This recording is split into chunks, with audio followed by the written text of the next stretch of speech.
எனக்கு எல்லாமே தெரியும், நீ எதுவும் சொல்லாதுன்னு யார்கிட்டயாச்சு எப்பயாச்சு லைஃப்பில் சொல்லியிருப்போம். But the real thing is, it is impossible for you to learn what you think you already know.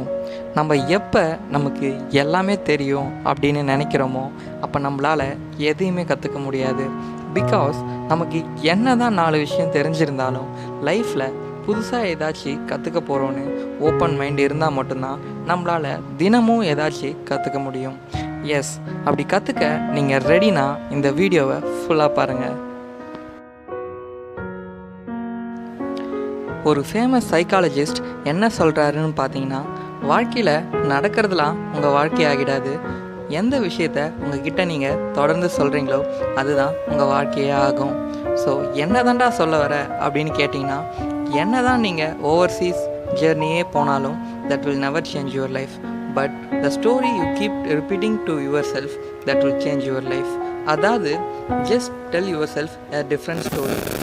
உங்ககிட்ட நீங்கள் எப்பயுமே சொல்கிற விஷயத்தை விட கொஞ்சம் மாற்றி பாருங்களேன். ஃபார் எக்ஸாம்பிள், நான் ஒரு ஏழை குடும்பத்தில் பிறந்துட்டேன்.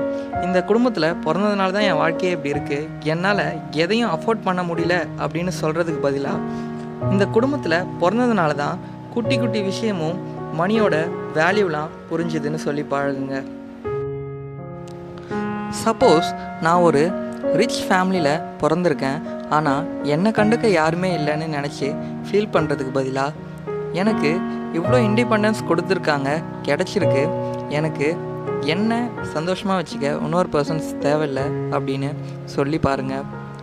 ஸோ வேல்யூ யுவர் பிளெஸிங்ஸ்ன்னு சொல்ல வரேன்.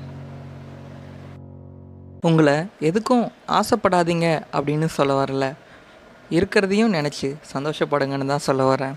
Because it is your responsibility to celebrate your life. Thank you.